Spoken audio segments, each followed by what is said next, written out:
Fauzan bisa minta tolong rekam di. Iya, tunggu dulu nah. Iya, mulai Mi.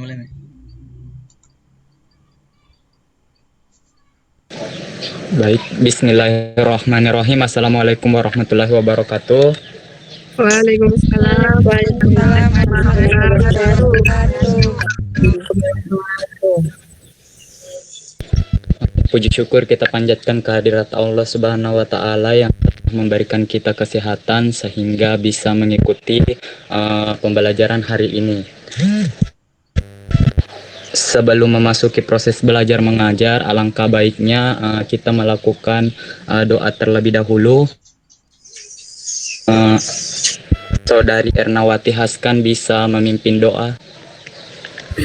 Baiklah, sebelum kita memulai pelajaran, marilah kita berdoa menurut kepercayaan masing-masing. Itu berdoa dimulai. Berdoa selesai. Terima kasih Saudari Ernawati. Saya akan absen. Mohon diperhatikan namanya dengan baik. Ernawati Haskan. Hadir, Pak.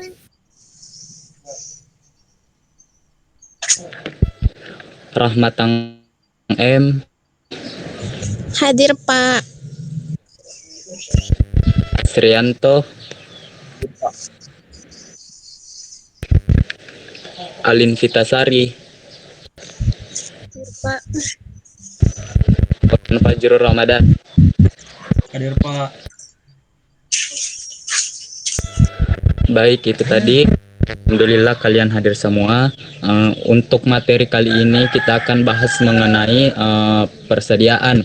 Adapun tujuan pembelajaran kita yaitu setelah mengikuti proses pembelajaran, siswa dapat menguraikan pengertian persediaan. Yang kedua, mengidentifikasi klasifikasi persediaan.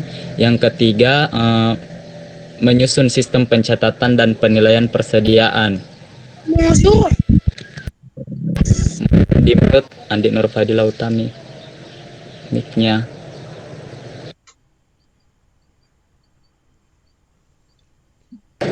Adapun instrumen penilaian saya itu yang pertama tentunya kehadiran kalian. Ya selanjutnya itu sikap, bagaimana kalian bersikap dalam proses pembelajaran, dan yang ketiga itu keterampilan, yang keempat pengetahuan, serta UTS dan UAS.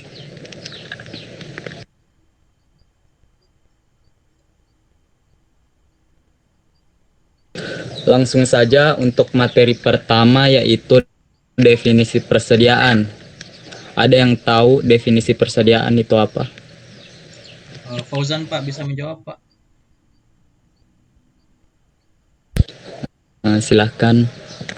Setahu saya Pak, persediaan itu barang yang dimiliki perusahaan Pak.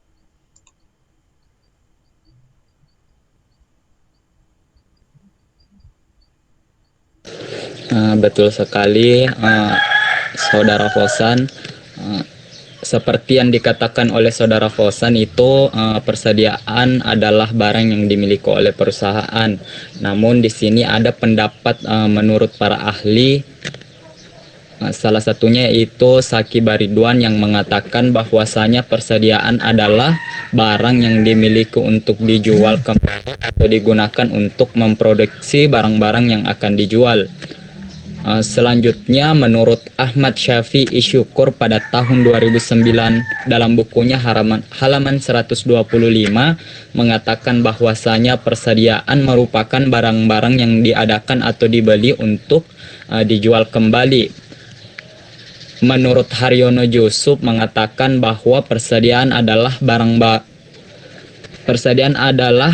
elemen yang sangat penting dalam penentuan harga pokok penjualan pada perusahaan dagang eceran maupun perusahaan dagang partai besar. Selanjutnya, menurut standar akuntansi keuangan atau SAK mendefinisikan persediaan yang pertama aktiva yang tersedia untuk dijual dalam kegiatan normal perusahaan. Yang kedua, aktiva dalam proses atau dalam perjalanan. Dan yang ketiga, aktiva dalam bahan baku atau perlengkapan supplies untuk digunakan dalam proses produksi atau pemberian jasa.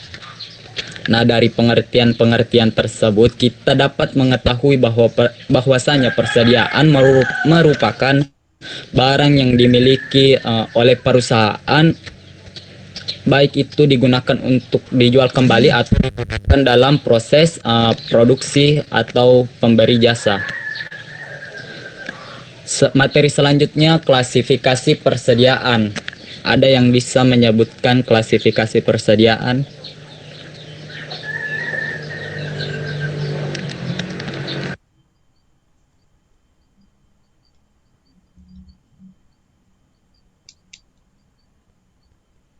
Kalau tidak ada, baik, saya akan menjelaskan mengenai klasifikasi persediaan.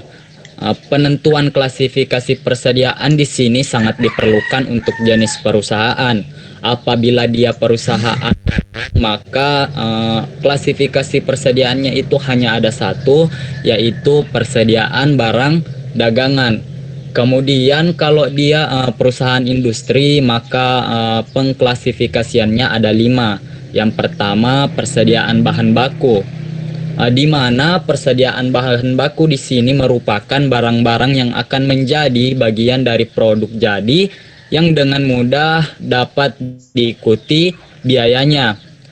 Selanjutnya, persediaan bahan penolong, yang di mana persediaan bahan penolong di sini merupakan barang-barang yang juga menjadi bagian dari produk jadi tetapi jumlahnya relatif kecil atau sulit diikuti biayanya. Selanjutnya, persediaan supplies pabrik, yang merupakan barang-barang yang mempunyai fungsi melancarkan proses produksi, misalnya oli mesin. Selanjutnya, persediaan barang dalam proses, karena persediaan barang dalam proses di sini merupakan barang-barang yang sedang dikerjakan atau diproses, tetapi pada tanggal neraca barang-barang tadi belum selesai dikerjakan. Untuk dapat dijual diperlukan pengerjaan yang lebih lanjut. Selanjutnya, yang terakhir, persediaan produk selesai. Persediaan produk selesai di sini merupakan barang-barang yang sudah selesai dikerjakan dalam proses produksi dan menunggu saat penjualannya. Materi selanjutnya, klasifikasi metode pencatatan persediaan. Ada yang bisa menyebutkan tentang klasifikasi metode pencatatan persediaan? Karena Pak, Iya, bisa. metode perpetual Pak. Betul sekali, itu merupakan salah satu dari bagian klasifikasi metode pencatatan persediaan. Dalam klasifikasi metode pencatatan persediaan di sini ada 2. Yang pertama, metode fisik atau period, dan yang kedua, metode perpetual seperti yang disebutkan oleh saudari Erna tadi. Untuk metode fisik di sini sendiri merupakan metode yang dalam metode ini semua pembelian dan penjualan barang tidak dibukukan dalam perkiraan persediaan, sehingga dalam buku besar itu tidak terlihat jumlah persediaan. Kalau di metode perpetual atau metode buku itu semua pemasukan atau pembelian dan pengeluaran atau penjualan barang dibukukan ke dalam perkiraan persediaan dari barang yang bersangkutan dan harganya sebesar harga pembeliannya. Untuk contohnya sendiri itu misalnya pada tanggal 1 itu dibeli barang dagang secara kredit seharga 100.000, maka pencatatannya itu kalau dia metode periodik maka pencatatannya pembelian di debit dan utang dagang di kredit. Kalau dia metode perpetual, pembeliannya itu diganti dengan akun persediaan, yaitu dengan pencatatannya persediaan barang dagang debit, utang dagang kredit. Untuk penjualan misalnya dijual barang dagang secara kredit seharga 100.000, maka kalau dia di sistem pencatatan periodik itu jurnalnya hanya 2 akun, yaitu piutang dagang debit, penjualan kredit. Sedangkan kalau dia di metode sistem pencatatan perpetual, maka akunnya itu ada 4. Yang pertama piutang dagang debit, penjualan kredit. Selanjutnya harga pokok penjualan debit, persediaan barang dagang, kredit. Selanjutnya klasifikasi metode penilaian persediaan. Ada yang bisa menyebutkan klasifikasi metode penilaian persediaan?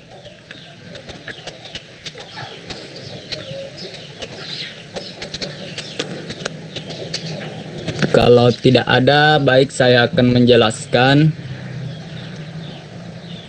Yang dimaksud dengan penilaian persediaan adalah menentukan nilai persediaan yang dicantumkan dalam neraca. Di sini ada 3 metode penilaian persediaan.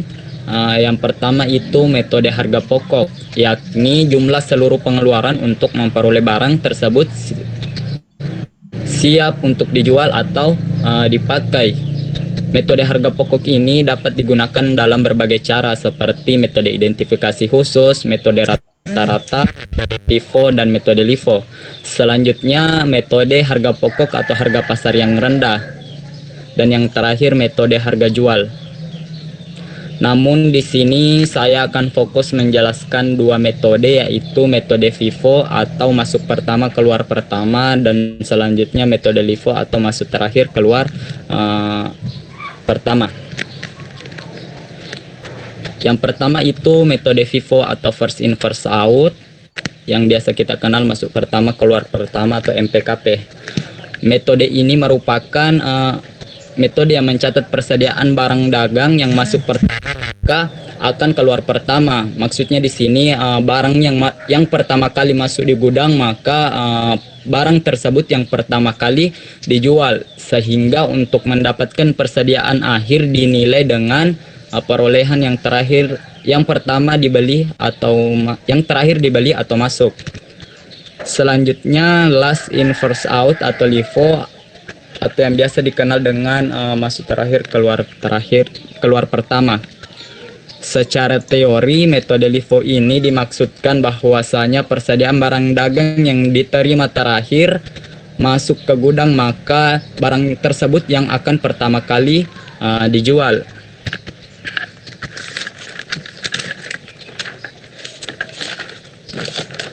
Untuk contohnya itu misalnya pada tanggal 1 Februari terdapat persediaan awal sebesar 200 unit seharga 5.000. Selanjutnya pada tanggal 10 Februari terdapat pembelian barang dagang seharga sebesar 300 unit seharga 5.500. Dan untuk tanggal 21 ada penjualan, maka barang yang diambil itu yang tanggal 1 Februari yang persediaan awal. Itu kalau dia FIFO, sedangkan kalau dia LIFO, maka penjualan pada tanggal 21 ini yang diambil itu yang tanggal 10 Februari, yang barang yang terakhir masuk. Mungkin itu saja. Sampai di sini paham atau ada pertanyaan? Pak mau bertanya. Ya silahkan. Kesempatannya. Jadi di sini saya bertanya mengenai metode metode fisik dan metode perpetual, Pak. Jadi bisa Bapak jelaskan perbedaan dari penggunaan metode fisik atau periode dengan metode perpetual atau buku pada pencatatan persediaan yang Bapak jelaskan tadi. Terima kasih. Baik, bagus sekali pertanyaannya Saudara Asrianto. Nah, di sini dari segi pengertiannya itu metode fisik itu metode ini semua pembelian dan penjualan barang tidak dibukukan dalam perkiraan persediaan. sehingga dalam buku besar tidak terlihat jumlah persediaan. Sedangkan kalau dia metode perpektual, maka semua pemasukan atau pembelian dan semua penjualan atau pengeluaran barang dibukukan dalam perkiraan persediaan. Jadi intinya di sini kalau fisik itu dia tidak dibukukan dalam akun persediaan, sedangkan kalau perpektual itu dia dibukukan dalam persediaan. Kalau dari segi jurnalnya itu, kalau fisik itu jurnal pembeliannya itu cuman di jurnal sebagai, kalau dia pembelian maka di jurnal pembelian pada utang, kalau dia kredit kas, kalau dia pembelian tunai.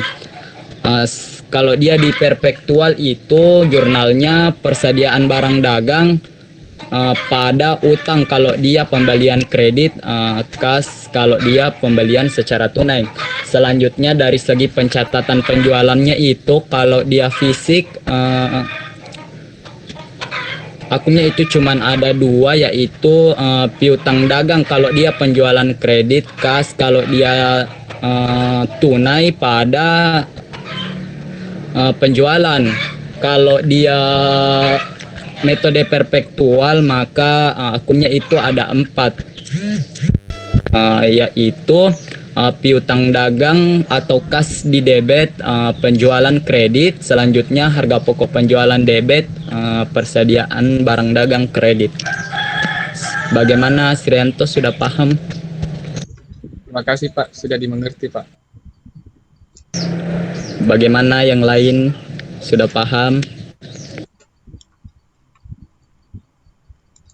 Paham, Pak. Paham, Pak. Kalau begitu mungkin cukup sekian pertemuan kita kali ini. Saya akan memberikan tugas yang dikerjakan secara individu, dikumpul di ketua kelasnya. Adapun soal-soalnya mungkin bisa ditulis. Yang pertama itu jelaskan pengertian persediaan. Yang kedua, sebutkan klasifikasi persediaan. Yang ketiga, sebutkan klasifikasi metode pencatatan persediaan. Yang keempat, jelaskan klasifikasi metode penilaian persediaan. Dan yang terakhir yaitu bagaimana perbedaan antara metode pencatatan periodik atau fisik dan metode pencatatan perpektual atau metode buku dari aspek bunyi jurnal transaksi pembelian atau penjualan, baik itu secara kredit maupun tunai. Mengenai tugasnya ada yang mau ditanyakan? Tulis tangan ya Pak. Di tugasnya itu ditulis tangan di kertas double folio. Untuk tenggat waktunya, Ayu Asari. Kapan dikumpul, Pak? Paling lambat itu sebelum pertemuan minggu depan. Makasih, Pak. Bagaimana? Yang lain ada yang mau ditanyakan mengenai tugasnya?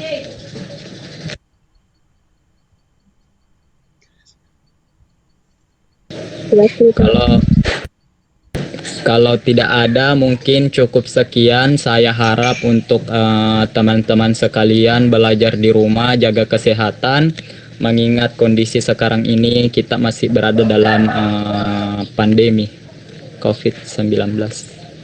Mungkin cukup sekian dari saya. Wabillahi taufiq wal hidayah. Wassalamualaikum warahmatullahi wabarakatuh. Waalaikumsalam warahmatullahi wabarakatuh. Terima kasih, Pak.